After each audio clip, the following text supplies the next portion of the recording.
This is In Their Closet Podcast.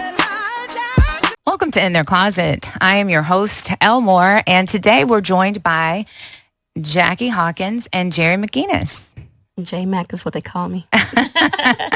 Welcome, J-Mac. Welcome, Jackie. Thanks for being here. Jerri McInnis is a serial entrepreneur, a lifestyle influencer, and Jerri of all trades. We're also joined by Jackie, who considers herself Jackie Hawkins is a life coach and matchmaker. She is life coaching. She has been life coaching for 3 years and matchmaking for 2 years. Welcome, ladies. Thank you. I'm glad to have you. I've been wanting to talk about love, relationships with the women. We've had relationship guru on here, Sam, and we've had a lot of conversations about love, marriage, respect. And before we close out the final chapter of our podcast, we've still been talking about friendships, relationships, and love. And I know that you two are the socialites in Houston, Texas. You know so many people, and you've been Jackie's laughing, and you've been really successful in putting people together. And so this is a great conversation to have because I recently went through, a divorce a couple of years ago. And it was kind of different putting myself out there. And I remember talking to you two when I ran into you at an event, and we were talking about how people meet these days and how people connect. And I would love to know what got you guys in this field. Jackie, you want to go first? Yeah, sure. I could go first. I just saw that there was a need, it seemed like I see good people everywhere, and that's the complaint. It's like, I can't find good people anymore. But I see them, and I just feel like they're not crossing paths. So I'm kind of like the middleman, or we're kind of like the middleman. The connect. Yeah, connecting people in our city, and also the desire to kind of do a shift in our city to, if we have more love and authentic love in our city, it will overflow, and people will be able to see it through your work, your job, and just the community. You'll see it that way. So that was the desire in my heart. That's why I wanted to. I feel like love makes every day just shine so much brighter. I agree. Feel so much happier. Yes. Yeah. How'd you get into this, Jerri? So I'm going to age myself a little bit, but I've been hosting it, speed dating for over 10 years. And I saw what was working and what wasn't. So what I did was take what wasn't working and kind of made my own blindfold speed dating company about 5 years ago. So the difference with that is that the speed dates that's going on now, you get 5 minutes with each person, you get their community, but you get to see them.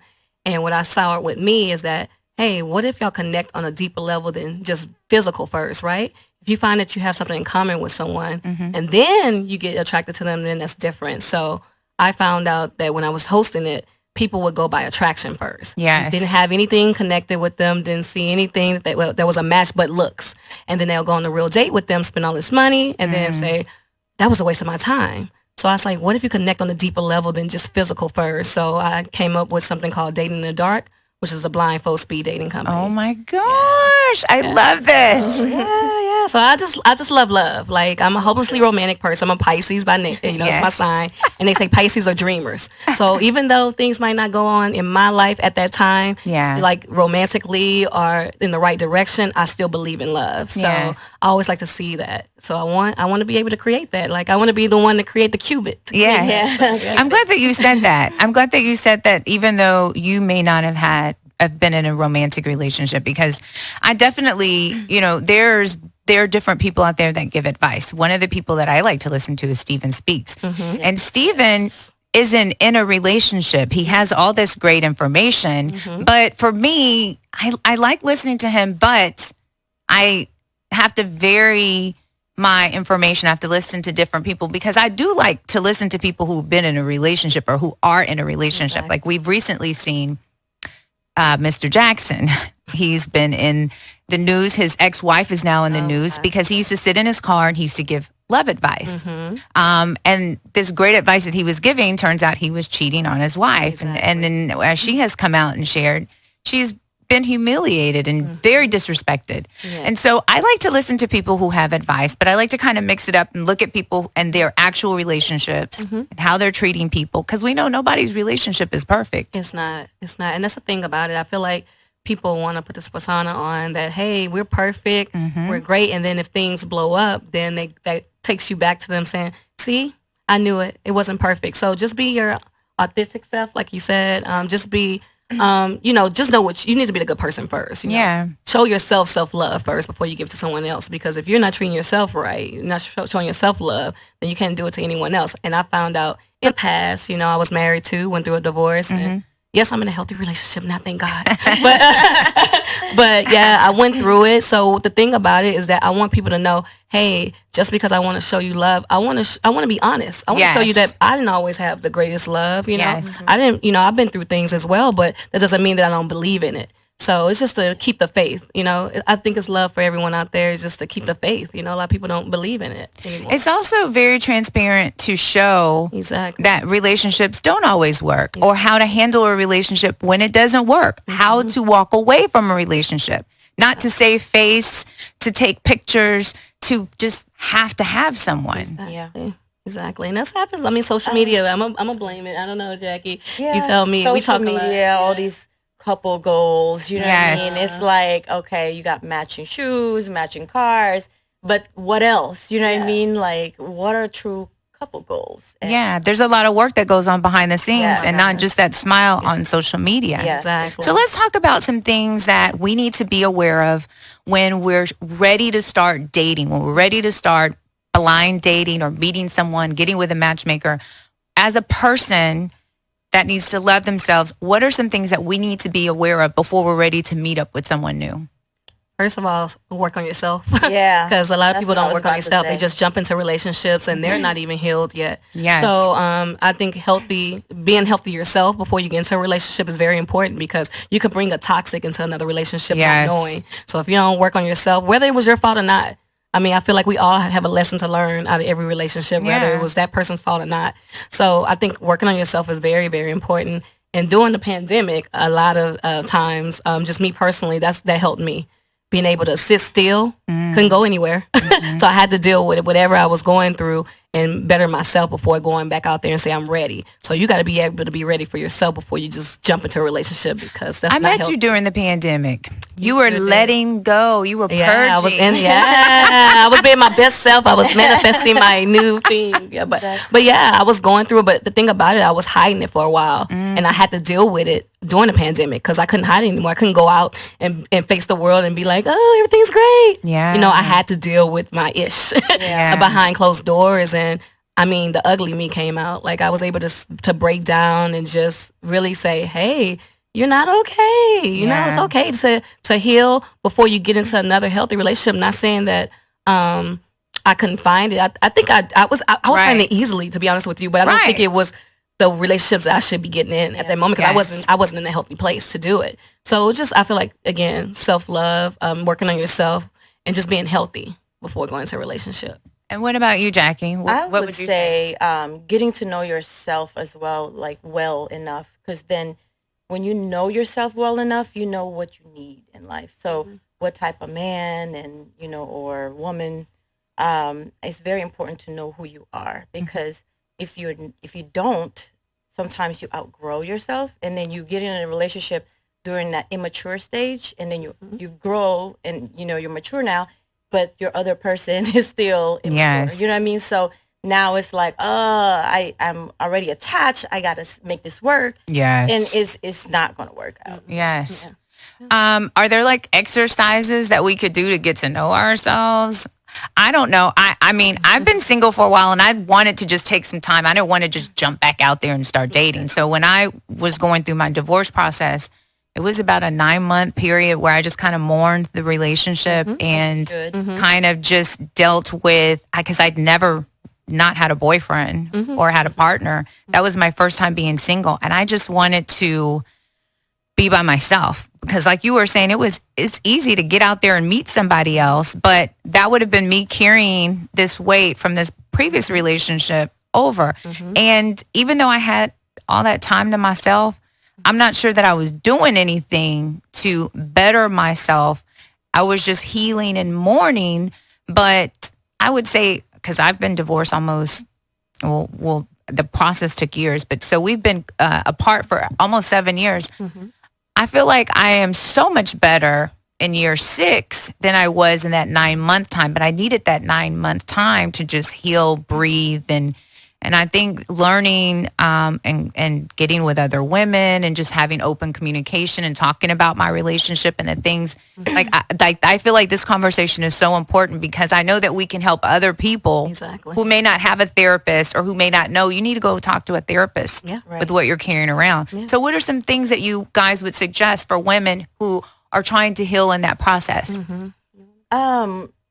Friendships, like good quality friendships, make a huge difference. I love that. I agree. Your people will hold you accountable and will help try to grow you. You know what I mean? And also point out things that may not be the best features that you have. You know what I mean? And which is not a big deal. It's just changing it and so you could be a better person. So sometimes we don't see that there's things about us that attract those, the wrong people. Yeah. You know what I mean? So like I have a client that she's too nice. You know what I mean? She's too nice. And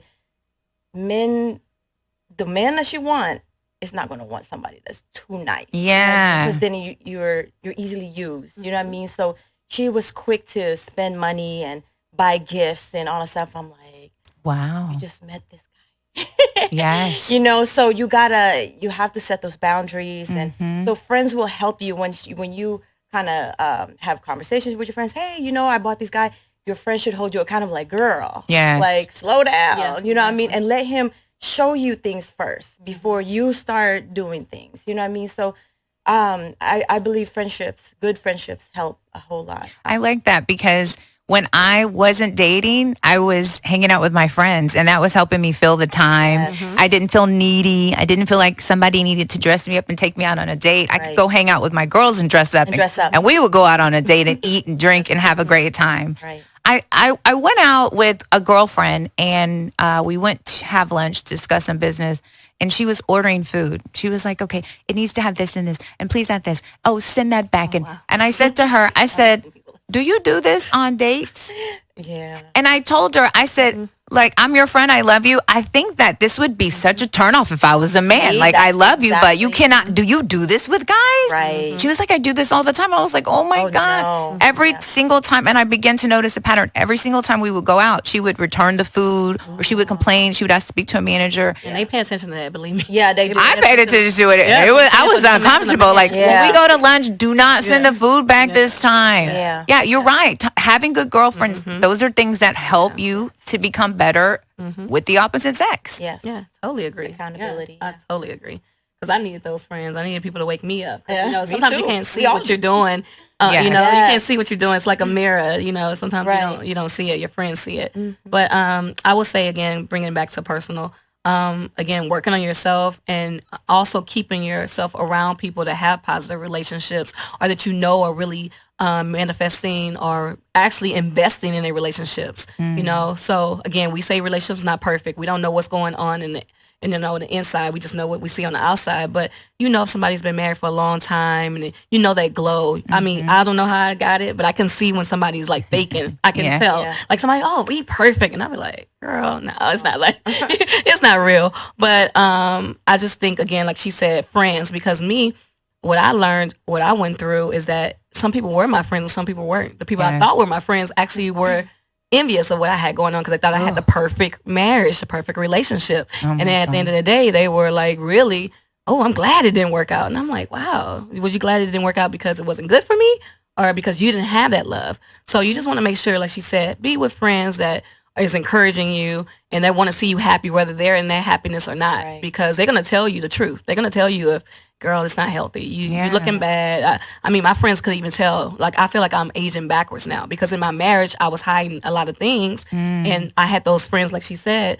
that was like, you don't look like yourself today. Like, what's going on? You're not really being honest with yourself right now. So just being comfortable with being able to share because we're all human. We're not robots. And just being comfortable with who you are, what you want, And a big thing is manifesting. I really believe it. I know that word's used a lot, love manifesting. but manifesting is for real. We're definitely going to talk about manifesting. But we had Brittany Jones Turner on the podcast a couple of weeks ago, and she was talking about how now that she's married, some of her friendships have changed. And I was sharing with her that happens. When you get married, your friendships change. But when you get divorced, your friendships change. I noticed some of my friends, I didn't have them anymore. Now I understand. I don't want to be the third wheel hanging out with a married couple. But it did. That was also one of the things that I was mourning when I was going through my marriage or going through the divorce. I was like, some of my friends have changed. I'm not able to pick up the phone and have these conversations with them anymore. And it is a process when you do see that there are people who idolized your relationship and question you, like, why did you divorce him? He was a good man. You don't know what was going on behind the scenes. And as a wife, I don't always have to explain to you what's going on in my personal business. You got to respect what I can share with you. If you're really my friend, I mean, you should know that. It's, So what was important to me was, and it happened after I got divorced, is that I was always trying to be there for everybody else. I wanted to be their friend. Even if they did somebody else wrong or did me wrong, you really have to pay attention to how they do other people as well. Yes. Oh my gosh. Oh my gosh. They're a good friend to me. Yes. They would never do that. Oh my gosh. They would never do that. Even Jerry, if they do it to you, they did it to me.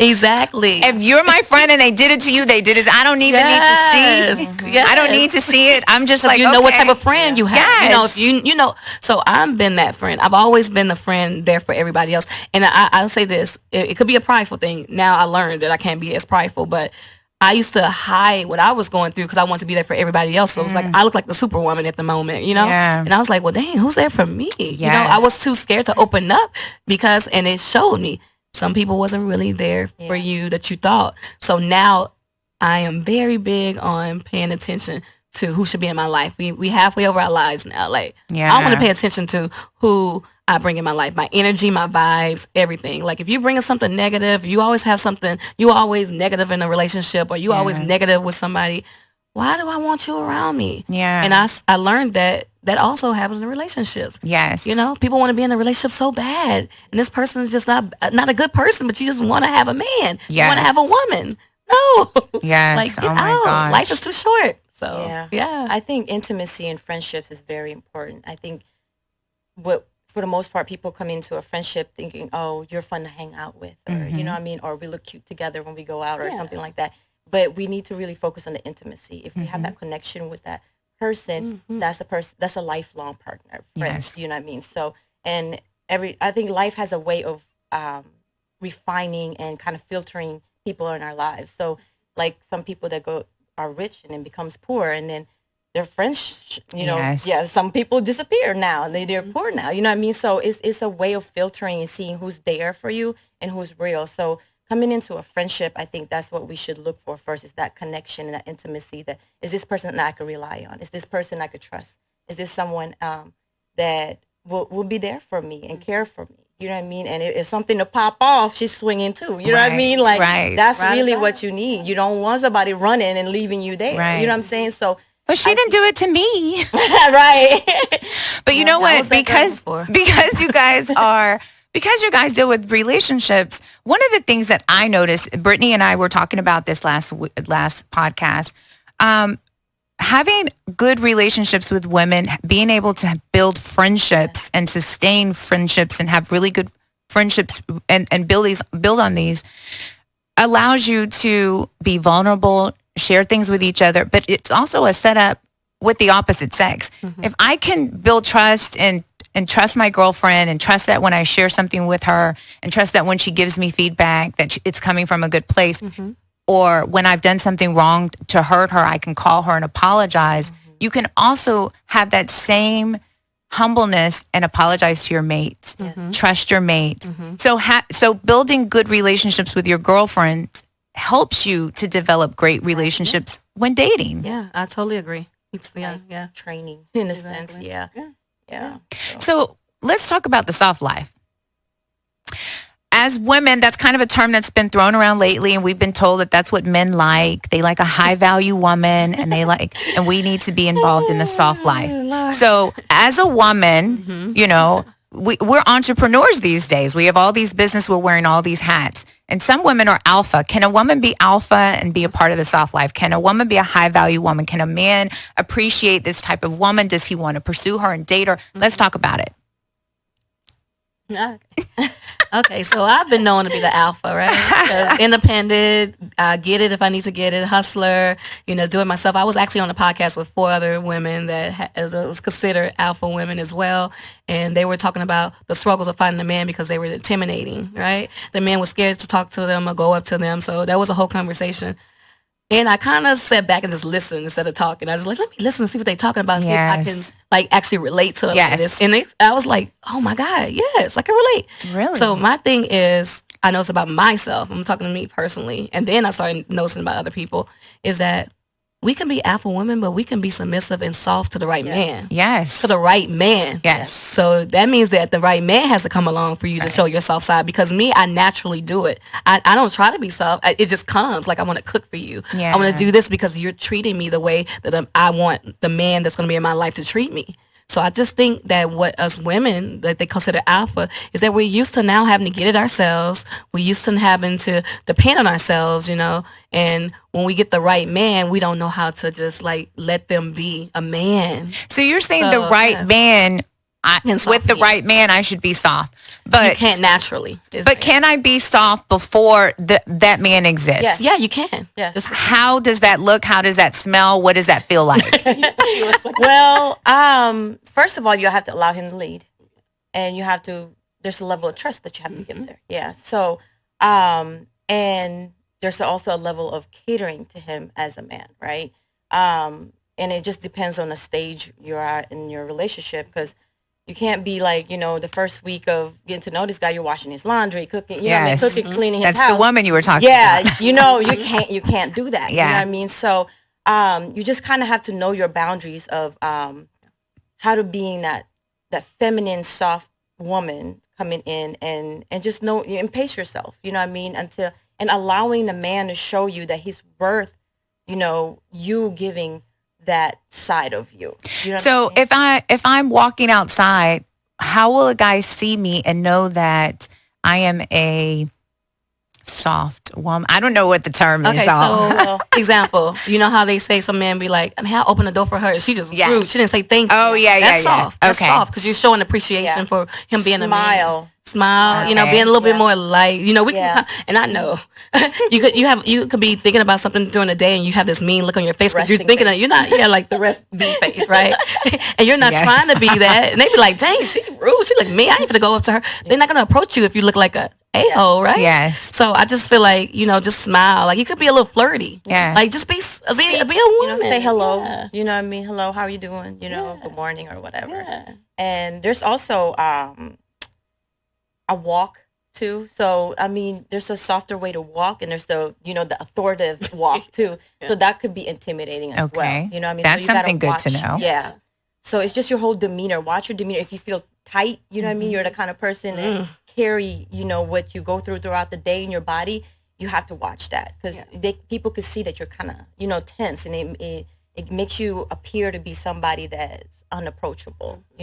My girlfriend, that makes a lot of sense. My girlfriend and I were at a bar having drinks and just sharing some thoughts on something. And while we were at the bar, our drinks were running a little low. And the bartender came and said, "This gentleman would like to buy you another round." And I was like, "Thank you so much." And I waved at him, "Thank you." And she was like, "No, we can afford our own drinks." And I was like, "Hold on a second. No. Hold on a second. It's not even about him. It's not even that we can't afford our drinks. That was a nice gesture. What is the anger for?" And he didn't come over there. Did he come over there? No, interrupt the conversation? He didn't leave his business card. He didn't come and speak to us. He just bought two black women a drink. That's the tradition. A man buys women drink. We have to allow men to be men. Yes. Because we complain when they're not being men. Exactly. You know what I mean? But that's because we're not allowing them to. Yeah. So that was one of the things that happened at my church one time. It was time to clean up and everything. So I started picking up tables and folding them and everything. And the lady came in and she was like, let the men do that. Yeah. Because if they accustomed to you doing that, they're going to stop doing it. So it clicked to me. I'm like, you know what? You're right. Yeah. So allow him to buy you a drink. Yeah, because you know what? It's not that we can't pick up the table. No, it's not that. Why would we pick up the table if he's there, though? Exactly. Yeah, that does make a lot of sense. Exactly. What are some other things like that we're not paying attention to that we're doing? Because that was good. That was a real. I like it when guys open up the door. I definitely say thank you. And I smile. Compliments. Some people think like compliments is a bad thing. Like, hey, he's just trying to get some, or he's trying to interrupt our conversation. I was talking to my girl. So those are, again, we talk about friends. You got to watch out for friends like that because we have jealous friends. If a guy's giving you a compliment and they feel like they just giving it to you, a friend can be like, ugh, he's so rude. We were talking or he just wants you for this one thing. So you got to be careful again of your company because a guy's not going to approach you if he feel like your friend is being an a-hole and you're being, he might see you smiling at him, but if your friend like me mugging him, why would he want to come over there today? Oh my gosh. Your friend could be encouraging him not to come over there. So should I be by myself when I'm out? No, you should just be, friend. You should just know like what you're doing now. You say you talk to your friend, you tell them what they doing. So I think that's a great friend. You acknowledging, hey, you might want to be a little soft or you just not wanting the man to come over here. Like what's going on? Like what's the problem? Because I feel like we got to get to the root of the problem. Yeah. Like, why are you so bitter? You know, and we all been through something. I feel like, you know. So another topic I want to discuss is when you meet the man, you talk to the man, and now you're texting. I was like, I know where this going. I was looking at YouTube to take notes for today. I know this. And it was if a guy. Like, you know, based on like his response and his response time and how long does he take to respond to you and what the communication is like, texting, phone, all of that. What do you guys say about communication with a man? How should we be going along with it? How can we gauge if the guy is into us based on communication? Okay. First of all, we had to take in consideration how long has it been. You know, I mean, if you just met, you should be a little bit more lenient, you know, but if you've been talking for a while and you're moving in a direction where you're supposed to be, you know, together or whatever, then it should be tighter now. Like, so the response should be faster, but it also depends on what he does. If he's the kind of person that is busy the whole day or, you know what I mean, like just always doing movements, then you kind of just have to trust him of who he is, you know what I mean? That, and that he responded when he could, you know? So, but I do believe in the beginning, you have to set those boundaries. Don't talk to him all night long. Don't text good morning, you know, every day. Like, don't go there yet. Because that's, as women, we get attached. And then now we end up being in a relationship and we don't even know this guy. You know what I'm saying? Like, we tend to jump in too fast. So pace yourself, allow the man or the woman, if you're dating woman, and to show themselves to you first. I don't like good morning and good night text messages. I don't like them. As a matter of fact, I feel like you could just call me and say good night, or you can call me and say good morning. But I don't like those. I feel like I'm on a list of good morning. Because to me, good morning is what I write. You are. I feel like good morning is what you say in passing. Yeah. To text me good morning, it's quick. Yes, it doesn't go anywhere except that. I hate it. So I'm in an age now where after a couple of text messages, pick up the phone. Right. I'm done with texting. I text all day with my friends. I text all day with business. Pick up the phone. I might want to hear your voice. I want to see how your day is going.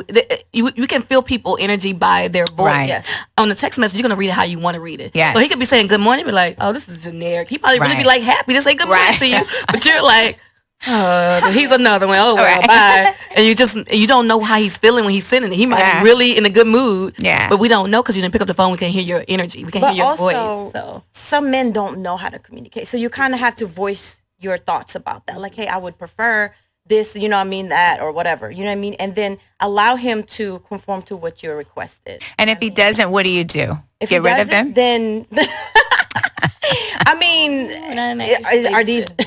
to me, that's a deal breaker. Yeah, that's a deal breaker. Communication is huge. Yeah. It's number one. Because you're already addressing what you want him to do. So if he's still doing it, like it's like you're teaching a baby or a kid. I don't have time for that. Yeah. Right. And by this age, you should know. Right. Like, you're a grown man. I'm telling you what I want. My needs. Right. Like this is what I don't like. This is what I like. I'm being very transparent. So yeah. So I was sharing with you guys my story about how I had like this checklist mentally. I didn't write anything down, but we were talking about manifestations. I had this idea of a guy, and I wanted him to be this age. I wanted him to have like a certain look and vibe. I was in the grocery store and I was ringing up my groceries, and the guy was behind me. He followed me to my car. We exchanged numbers. It was really organic and sweet. And every morning he would send me this huge paragraph of how much he liked me and this, that, and the other. And I'm thinking, he's my age. He's like the perfect age. Yeah. But at this big old age, we ain't sending these long texts. We pick up the phone. And I know that you're at work or I was on your mind this morning, but I don't want this long paragraph. And he just had a problem communicating. Now, as a woman who was married for 17 years, there are certain things that are red flags to me. So I didn't know if that was trauma or if I just cut him off immediately. But I was just like, you're constantly texting. You can't pick up the phone and call. So I'm not interested in you. Like you should want to hear my voice to make sure when you're saying goodnight, I'm not like someone didn't steal my phone and I'm not in a basement. Like make sure I'm saying goodnight and not like someone else. Like how are you checking on me and making sure I'm okay? So I had to get rid of this perfect guy because he lacked the proper communication. So I don't blame you. Yeah, I don't blame you either. Yeah. I mean, I feel like we're going to always find something that we don't like about somebody, right? Or we don't care for. But this is my thing.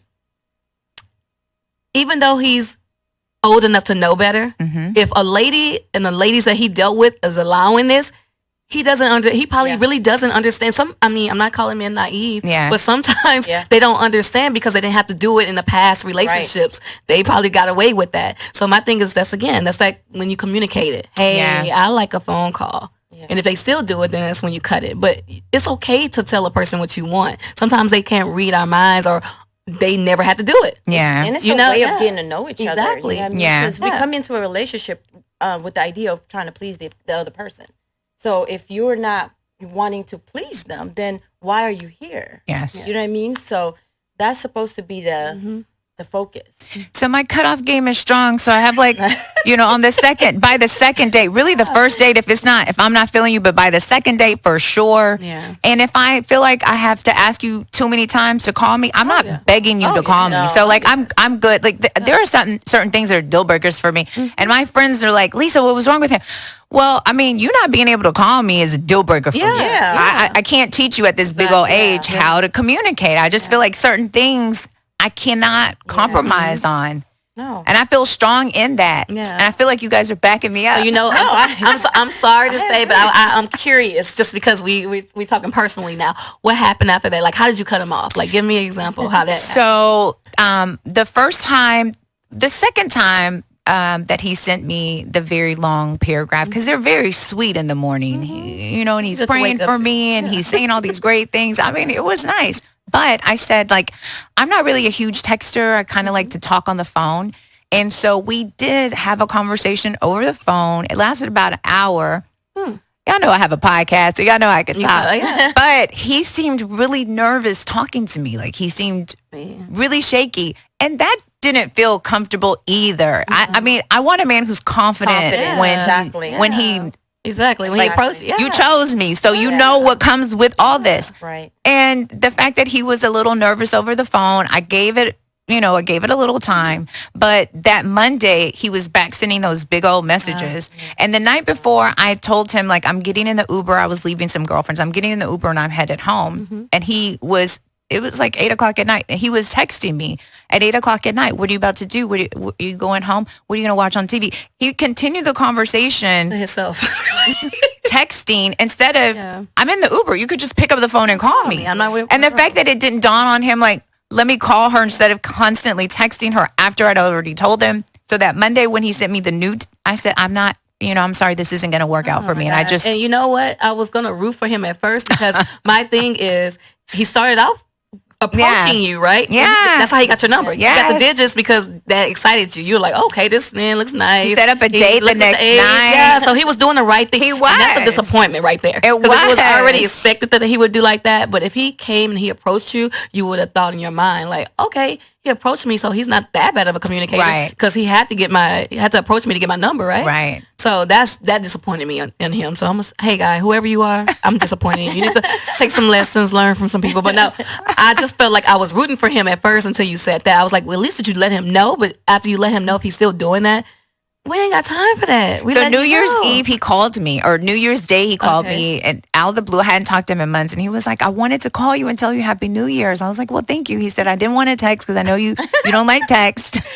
So but I was thinking, like, it's been months. I'm not interested in you now. Yeah, over it now. Yeah. So, I mean, the fact that it took him months to even try again. Yeah. When I told you that Monday, like, I'm not into this. We're not going to be able to continue. Yeah. Right then, I feel like you should have pressed harder, picked up the phone, and called me and say, like, hey, like, whatever. At that point, when I told him, like, I'm not interested in you, he started texting even more, y'all. Oh, no. Yeah, I just, like, silenced him. He don't get it. So he probably was one that just don't get it. And I don't want to teach you or train you on that. Can you imagine having him as a life partner? Like, that's frustrating. Like, that's too much. He was cute. No. He was a natural gas trader, smart, great age. I mean, he was a runner. Right there. So his body was, guys that run. Yeah.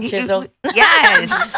Black man. Pain, waste. Yeah, it's a shame. I catch and release. I caught him and then I threw him back. Can't do it. So do you ever think about this though? Like, well, no, I don't never think this. If somebody's good for somebody else and then they come back and they do the thing that you wanted for somebody else, I never think like that was a loss of me. I was like, maybe that was supposed to be for that part. Yeah, I definitely think like that. But do you do? Okay, that's what I don't think like it was like, meant for me. I think like that's good for her. Like he'll learn it. I don't feel any like, because I feel strong and confident in the decision I make that this is not the person for me. Yes.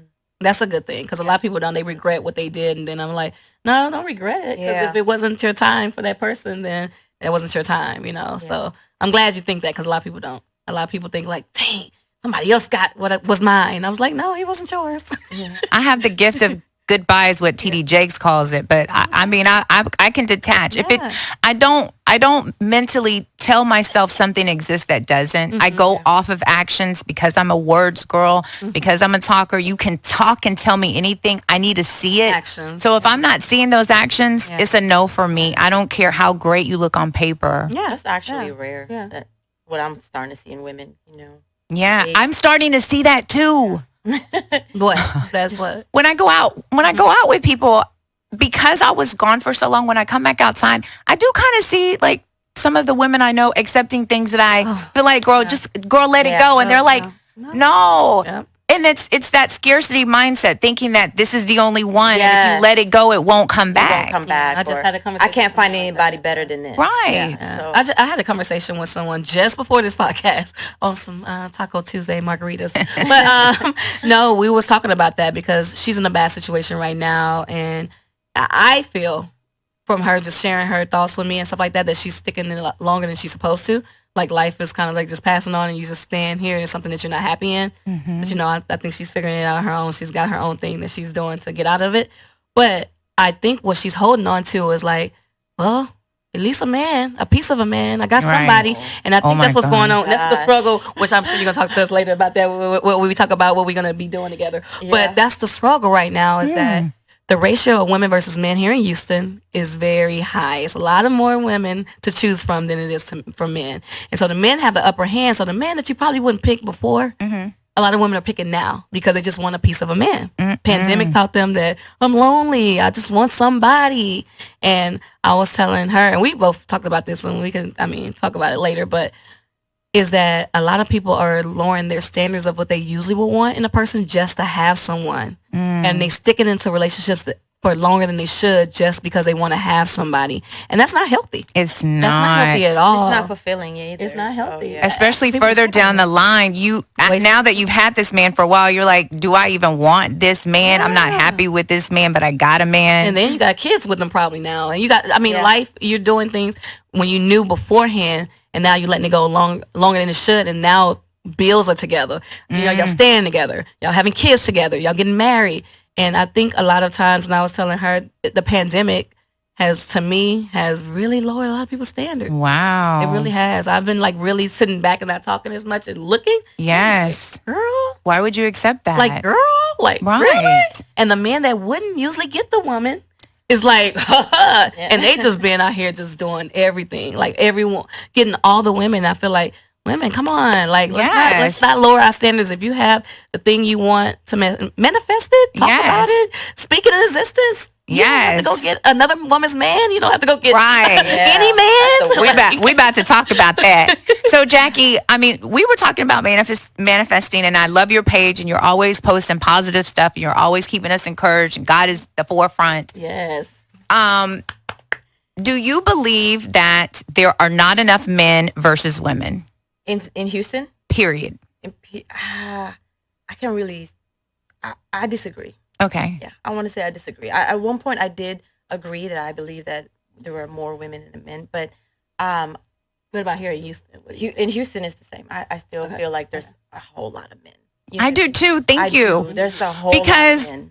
Because, okay, when I was going through my divorce, people were like, Lisa, it's hard out here. Don't do it. And as soon as I went outside, like you said, it was easy. Men were everywhere. Yeah. It wasn't hard for me. It wasn't like I couldn't meet a man. It was that my standards were here. So even though I was meeting all these men, they didn't necessarily qualify. And I won't say that they were even bad men. They just weren't the right ones for me.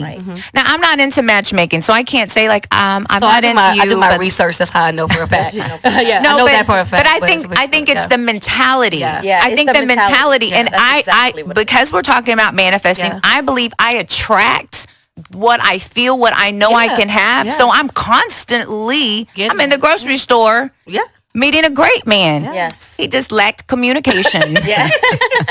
And listen, if I really wanted to make it work, I guess I could have just hung out. But I believe I'm manifesting the person that I really want, and I'm okay with waiting for that to come. Amen. So what are some ways that we can manifest what we truly believe and what we want in a solid, great relationship? What should we be saying? How should we be praying? What are our thoughts? How does that come into fruition? Come on, pray warrior.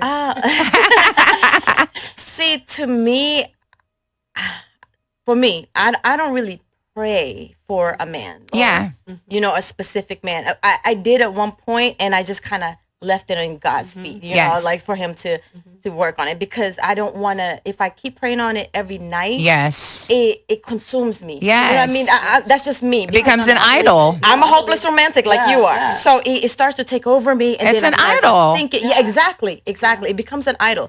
So it's just once in a while, I'll probably mention it, but I'm to the point now where I know God got me. So it rests deeply in my heart. So I'm good. Like it's a trust thing between me and him.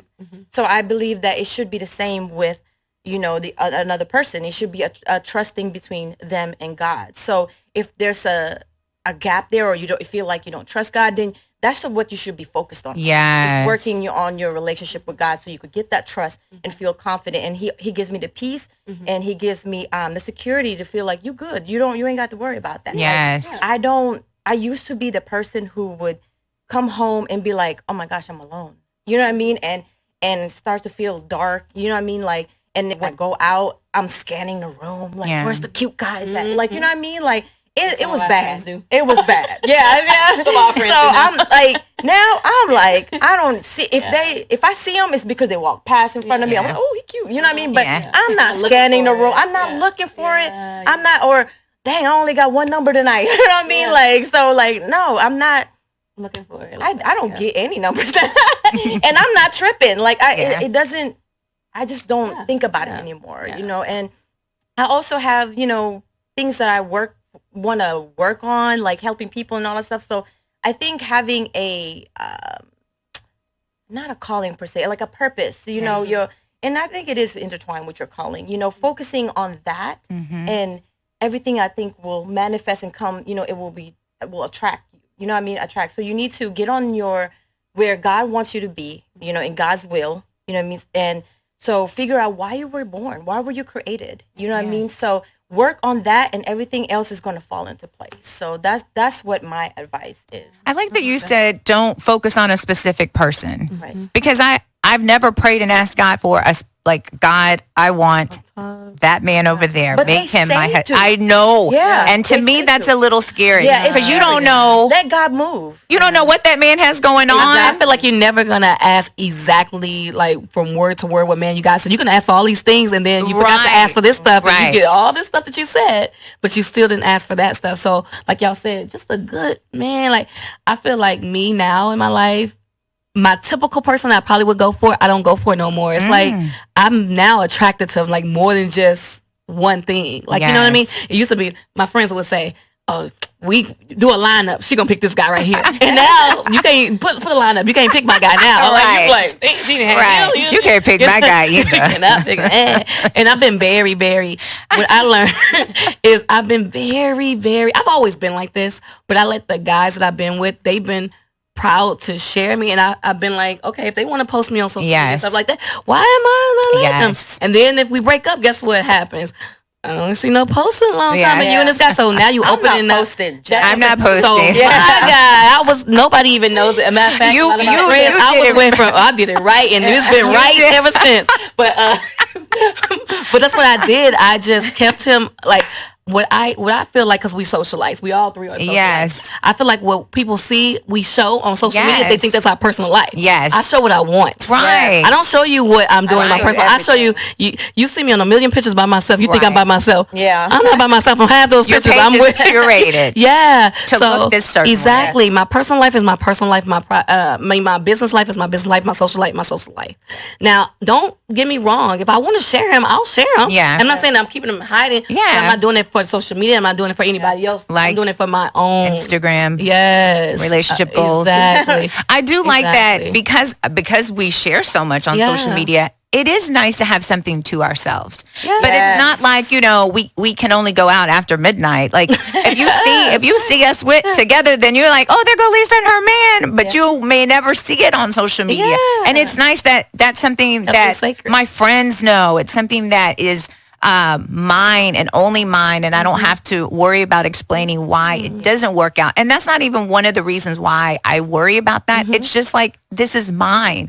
There are things that I protect. I protect my grandson. I don't really want his face all over social media. So just the same way that I love and protect him, not like this man is a grown man and he needs my protection, but a relationship does need protection. And there's a certain time frame where you guys just need to learn each other before you have outside forces. That's my part. My part is let me enjoy him. Exactly. Let me learn and love him before everybody else wants to say, "Oh, we love you." With him. But also putting it out there is allowing the enemy to attack. Yes. So that you right there. Like what you said, keeping it private is taking care of it. It's like, this is my baby. I'm gonna water it and grow it. You know what I mean? And nobody has to, Yeah, because Houston is a big city, but it's a small town. You post him.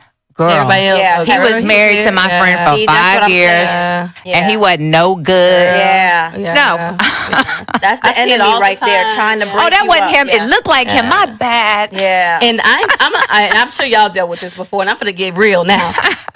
And some of the people that be posting they men, I be seeing half of them in people's inbox and DM. So you might not want to post that person. So me, I feel like some of the people that feel like their relationship is good, and as soon as they say relationship goes, because I don't judge anybody's relationship. I mean, we all been through it. I think we all three been in a divorce. We all been through something, right? So I'm not saying that, that the people that's posting that, but I have seen it happen so many times that, you're saying relationship goals, but I know for a fact this is not a relationship goal. So I feel like sometimes you don't want to even post that because you don't, come on in. But you don't even want to post, that, like if you're married with kids, because sometimes it's not what it looks like.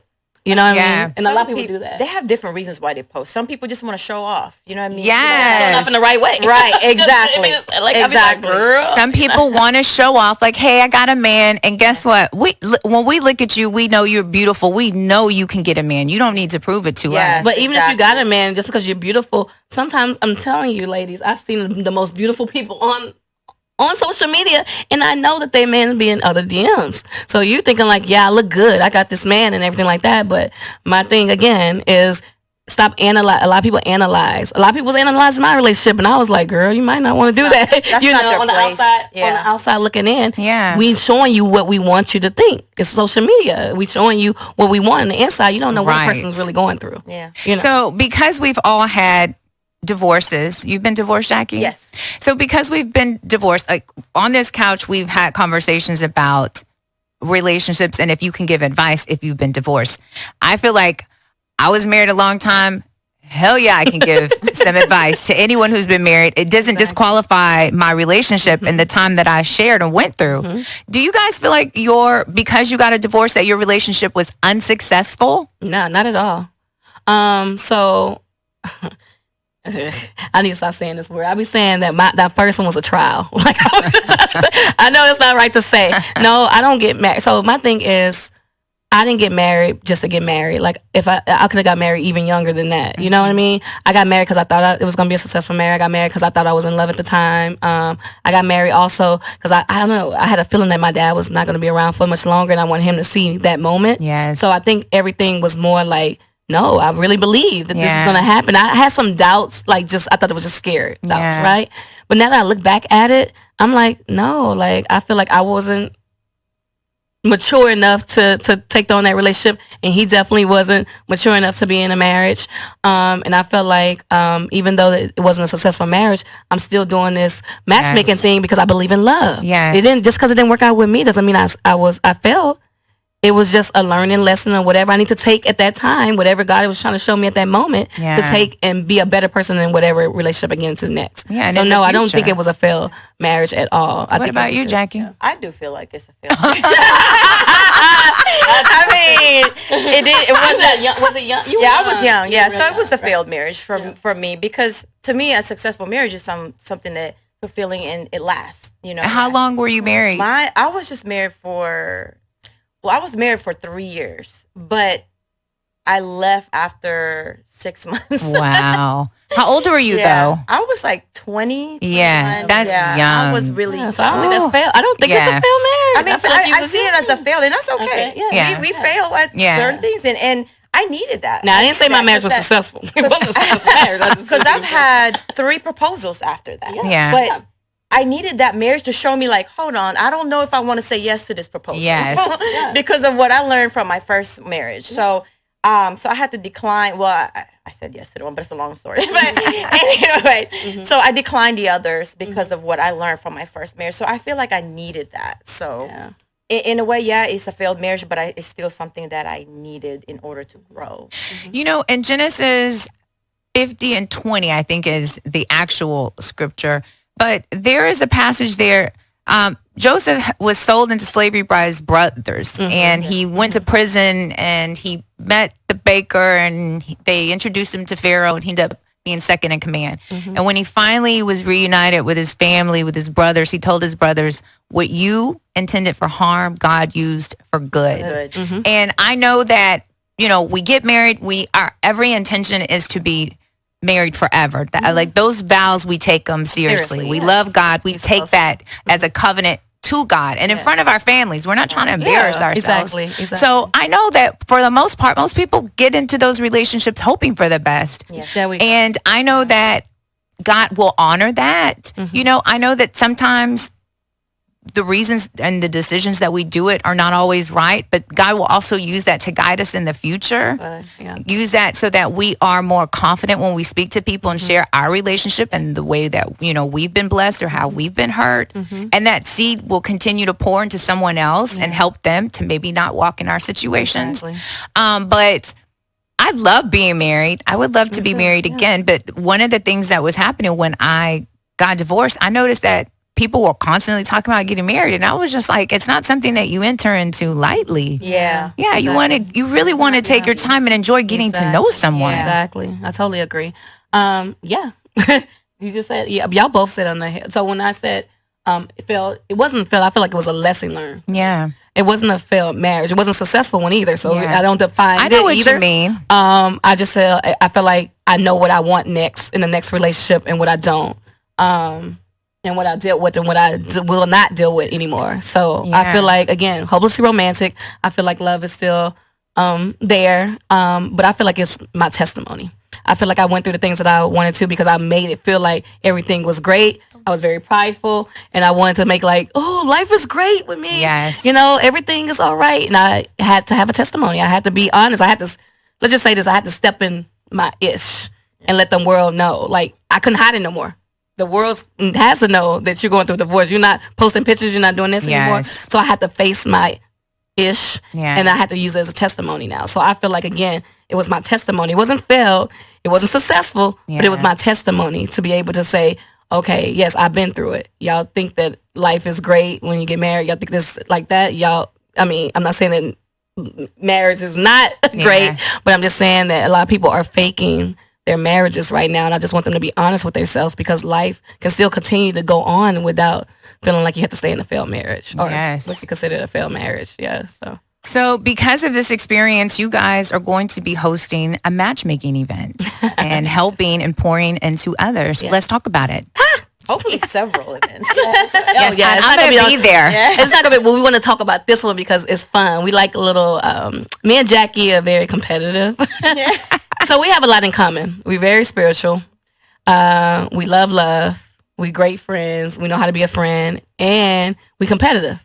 So she had her own matchmaking. And to use an example, we have a mutual friend. She was my friend first, by the way. We have a mutual friend, and she is very open to finding love wherever it is, whether it's online, whether through her friends, whatever. So I was helping her. She paid for my, she got my services to help her find love. And then she also went to Jackie for the same reason. So I didn't know she was going to Jackie as well. So I'm like sending her on these meetups and stuff like that. And then she was like, oh yeah, by the way, Jackie sent me on a meetup. I was like, what?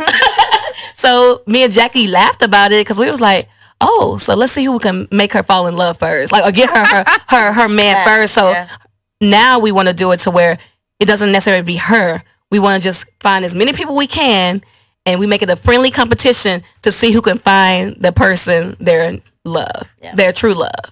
So, and hopefully we can record the journey. That's the thing. The goal is to be not a reality, but to be like on something for people to see.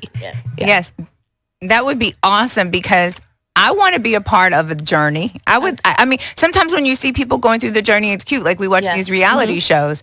Now, I've watched a few reality shows, and sometimes I'm just like, it looks really cute. But you don't want to get, like, that's kind of one of the things on social media. You don't want to get so caught up in proving it to people. So I would love to be able to tell everyone on my podcast, you guys, I'm single. I've been divorced for a year and a half. And then I go through the journey of finding the person, and then I show up. And you know what I was thinking about? I wouldn't even tell people I was married. I would have like a party and be like, we've been married a year. Surprise. I'm one of those type of girls. That's what I was telling my other friend. So I probably won't post any pictures till after we're married. Like, like, wow, I didn't even know she was dating. Yes. Like, only y'all knew. But anyway.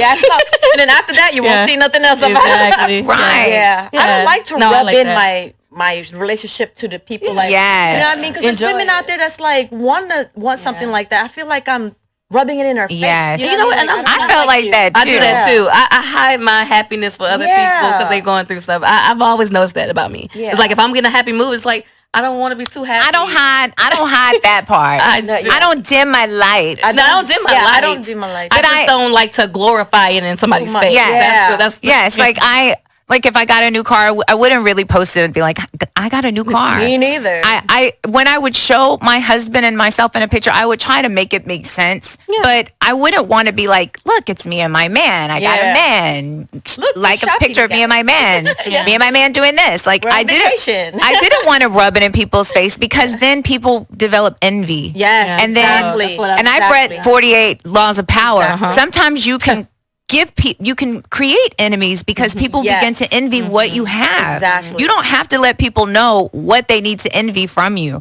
And one of the things that Jerri's been saying all night is like, I love love, and I love to give people love, and I want to put that back out there, like what you were saying. When people are happy and in love, that creates a happiness. So putting your relationship out there sometimes doesn't create that happiness. It does the opposite. What do you think about this? But I feel like instead of just saying, oh, I got me a man and blah, blah, blah, be happy. sometimes just telling your story to encourage someone else. You can be like, man, I went through a lot of things and finally this, you say what you went through first and then say, then I found a good man, because you want to encourage others. That's my thing is about there's a purpose. Yeah. Exactly. So and we want to glorify God in that way. Like that's a testimony. Exactly. So let me ask y'all this. Sometimes we don't post the guy. We might post his hand. It's the same thing. But does that give the wrong impression? Does it make it seem like I'm with somebody else's man? I can't show my man, because there's also that stigma that people say, like, she's always on vacation, but she never showed a man. It must be somebody else's man, or she must be a hooker. She must be this, that. There's all kind of stuff that I hear people saying. She don't never post her man. Heard me say this. Not about me, but I've seen people say things about other people. I don't care anymore. I don't know if you heard me say that. I know, Jackie, I know I say it a lot. You probably haven't heard. At least I even said this a lot to you. I don't care what people think no more. Yeah. Because that's my problem. That's a blessing. I used to. I'm not gonna say I used to care what people think, but my character and my name, my reputation is big. I didn't carry it this well, very positive for this long. So anything that's negative, I feel like, it's not gonna say a failure, but I feel down about it, right? But I feel like people are gonna talk about you whether you're in a good space or a bad space. You're doing good. She's showing out. It ain't like it is something bad. I knew it wasn't that good. So I feel like people are gonna talk regardless of what you do. So just live your best life, doing whatever you want. So if you want to show your man, show your man. You want to show his hand? Show his hand. Yeah. Forget what they say. I like people gonna talk regardless. Right, regardless. I like that you said though that you have built up a character. Mm-hmm. And so because you've built up this consistent character, it doesn't matter about the negative stuff, because people know the consistent character and will speak on your behalf. Yeah. No, I know her, and this is how she wouldn't do anything like that. Yeah. So that's a good the real true people would, because I have people that's been in my life for a long time. They know I'm not. And again, it was an envy thing. I didn't know. I didn't know until it was until you go through something. I feel like that's when you really find out who your true friends. You have to go through something to know who you're. Not Ain't that something? But because I thought they'd be knocking our relationship. In my wedding, was in my wedding, just happy with me, and then I found out, you really wasn't. So I feel like the people that's been in your life doesn't mean it. Right. they still know.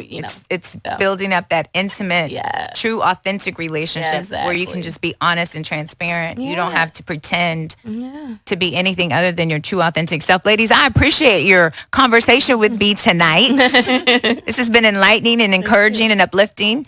Before we go, I would just like for you guys to leave us with some things that can help encourage us for wanting to date again, wanting to be in a relationship, things that we, want to do to honor ourselves and honor our future partner, whoever that could be.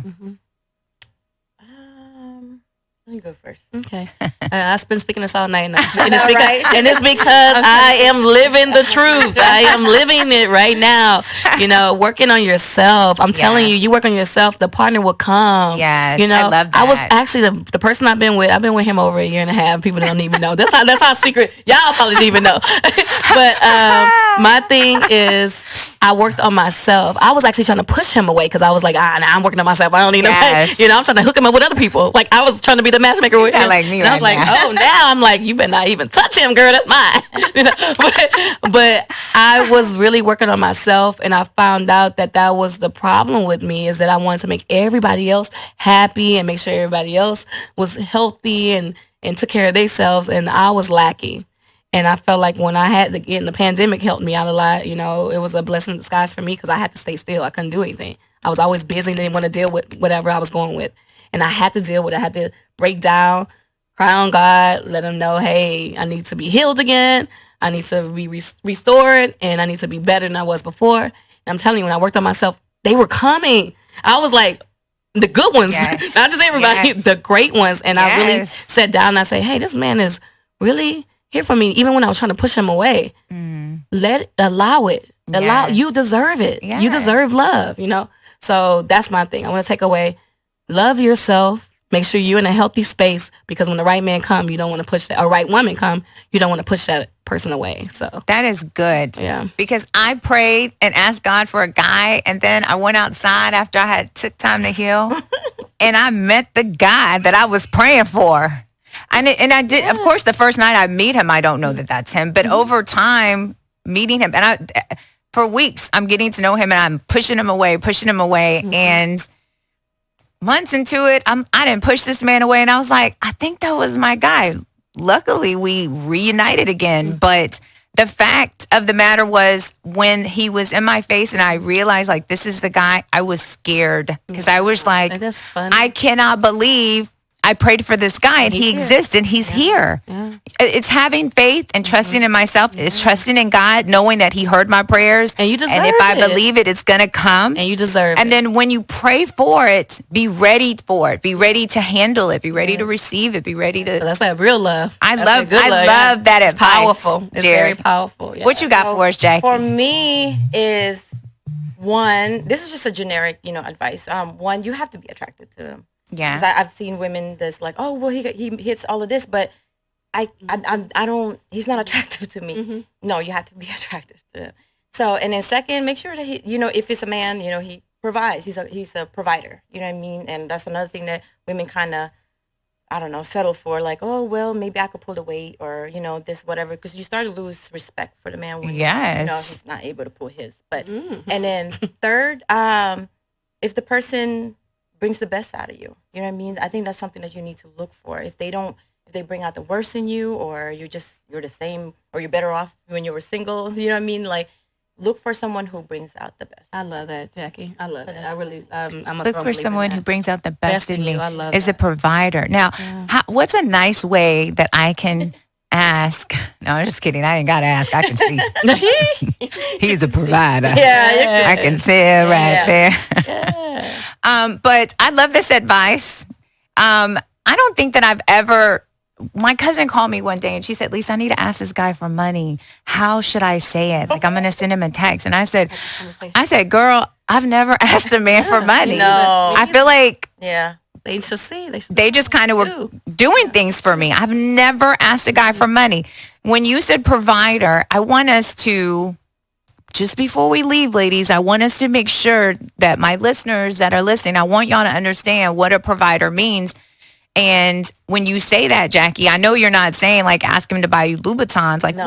what does that mean specifically? A man who is coming in and saying, I will take care of you. And that's different when providing is not only financial. Yes. But that's number one. Yes. Because he has to make sure that the man has to make sure there's a roof over your head. Yes. And things are paid. Yeah. You know what I mean? And the Well, kids are that's- taken care exactly. of. So that's his job. And two, he has to provide emotional Yes. support. You know what I mean? So there's so many other things that provider calls in, but those are two top things that he needs to provide. I And love that. protection. Yeah, I love that. I love the fact that he's a provider. The Bible tells us that the man is the head of the home. And there's a level of respect that we give him because he is our provider and because he is our protector. Exactly. I think about those lions that have the lioness behind him. He's in front of her. Yes. It's He a leads lion, her. y'all. Yeah. But when that lion be walking, I mean, he exudes power and she's behind Exactly. him. I mean, that's just nature. Yes. I love that. You're Me too. proud to have this man. Yes. Let that man lead. Let that man Yes. protect. Let that man provide. That girl, let me tell you.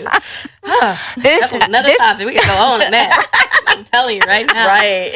there's something about protection from your man. Exactly. And protection doesn't That just turns me mean on. That makes me yes, want more. yes. Like, it never gets old. Yes. It That never gets old. Yes. One of the things that I love, my love language is gifts, but I was telling my girlfriend, my friends, he sends me an Uber when he wants me to come over. That's taking one of care of the you, things providing. that I love, that he provides providing. a ride, protection, that he Make sure you say. Yes, I love that. Don't drink, don't drive. I'm going to send you gotcha. something. Yes, but these are things that are a provider. Mm-hmm. Provider entails the protection of being a Making sure you partner. good. Exactly. Yeah, that's a great point. Yes. And that's a great way to end the show. Yes. We're looking forward to your event coming up. Yes. And so we'll keep tabs and I'll keep my listeners informed because this is going to be something that's happening in Houston, Texas Yes. with the two of you. Yes. And we're going to be able to meet and establish